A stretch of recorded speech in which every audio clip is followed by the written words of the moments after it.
We go back to our earlier story from South Sudan. Africa's youngest nation is celebrating 8 years of independence tonight. But the levels of violence remain high in the country. Well, that's according to the International Committee of the Red Cross. And for more on this story, we're now joined via Skype by the ICRC Communications Delegate for East Africa, Crystal Wells. Very good evening to you, Crystal. Thank you so much for joining us. Now, South Sudan marks 8 years of independence tonight. But is there much to celebrate, really? Yeah, I mean, as you underscored, we do continue to see very high levels of violence in the country. We have, however, on a positive note, observed a decrease in fighting directly related to the conflict. So government and those opposition groups that signed the peace agreement, we have seen a decrease in fighting between those groups. However, we have not seen a significant decrease, that is, in the number of gunshot wounds and weapons-related injuries that have come into our medical facilities in a recent 6-month period. And most all of these are from clashes between communities. So these are clashes between tribes, between clans, often over cattle. And they have a very scary ripple effect often when they happen, in which we often see retaliatory killings and so forth. And as a result, we have seen a very high number of gunshot wounds into our hospitals. Just how prevalent are these cases of intercommunal violence that I've just mentioned, and which parts of the country are most prevalent? Yeah, I mean, we see it in pockets of the country, and we would see it between, like I was saying, we'd often see it between tribes or between clans. So often what we would see is we would have one group go and raid cattle, and they would use guns to do so. And then you would have the group which they raided cattle from then retaliate.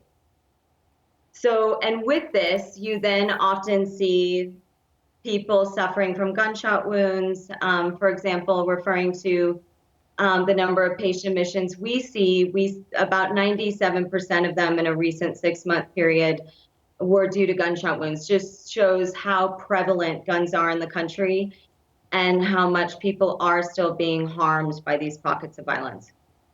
Well, having attained independence this day, exactly 8 years ago, I mean, sparking hope that peace will prevail in South Sudan. But then a couple of years later, the country slid back into civil war, forcing about 4 million South Sudanese to flee their homes. Now, looking back and reflecting on the complexities of working in conflict-ridden communities, what have been the difficulties or the challenges that have been faced by the Red Cross teams to date? The challenges of working in South Sudan are massive. I'd say one of the biggest challenges is just the scale of the need. So while we've seen, some improvements, as I was speaking to earlier, in terms of a decline in fighting directly related to the conflict, we also still see huge needs. Like, for example, you have more people who are facing food insecurity in South Sudan than ever before. So 7 million people really struggling to meet their basic food needs. So we as the ICRC are substituting a lot of services in terms of from medical care to providing food, and being everywhere we need to be and meeting the scale of the need is really hard. It's also a very dangerous place for aid workers to work. It's often ranked as one of the most dangerous, if not the most dangerous places for aid workers to operate. So it's a delicate balance of being where we need to be to provide aid where it's most needed, but then also making sure that we're doing it in a way where our staff remains safe, which is, like I said, a very delicate and difficult balance. And about 97% of Red Cross patients suffer from gunshot wounds. And I suppose that easy access to firearms, the proliferation of arms on the continent, the rise of child soldiers are certainly taking you steps back insofar as bringing about humanitarian relief or welfare in the country, isn't it? Of course. I mean, access to arms is a huge issue in South Sudan. It's very easy to get a gun in South Sudan. And I think this alarming statistic of that 97% of these patient admissions were really because of gunshot wounds really show how big of a problem it is.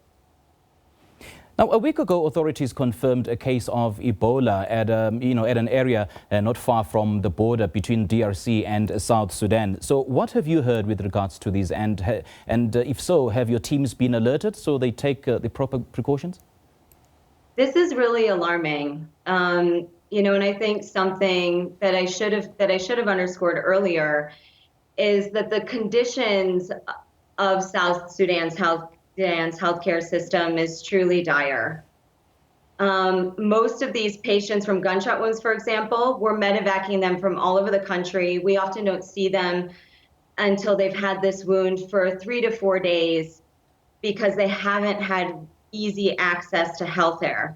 So I think you can imagine the risk that something like Ebola could pose on a country where primary healthcare systems are really inadequate. They're hard for people, to reach the nearest healthcare facility. Can often be days walking for people.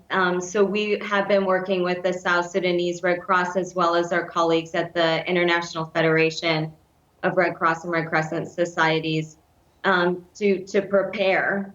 But this would be a really alarming and scary development for South Sudan should Ebola reach the country. What about accessibility to the affected communities? Are you having it difficult, accessing those communities to bring about relief or aid?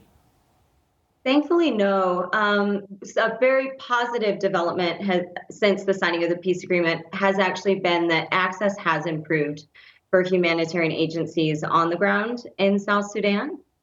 At the same time, there are just logistical constraints that make South Sudan very hard. We're right in the thick of the rainy season right now. There are pockets of South Sudan that are then completely inaccessible by land. You can only reach them by air, often by very light aircraft, because even heavier aircraft couldn't land in the conditions, or sometimes even by boat. So while in terms of security, we actually have seen an improvement in terms of reaching communities, just the actual realities in terms of where South Sudan is in terms of having paved roads, communities being very spread out and remote makes actually delivering aid to these more remote communities really a challenge. And I understand that the Red Cross has facilitated the release of 15 people detained, in relation to the conflict in Sudan. Can you confirm this and whether the Red Cross was also involved in the negotiating preceding the release?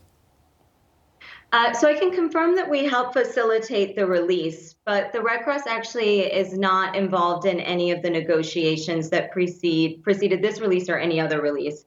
The ICRC in situations like this is basically a neutral party, that after there is an agreement between the two parties about the release, we would basically provide humanitarian assistance to the ex-detainees. This can often include like medical care and basic support, and then we facilitate the actual transfer of the people with their consent. That's another important part. We wouldn't be transporting anyone to a place that they wouldn't opt to be going to. So we really facilitate the logistics and the return more than the negotiation side.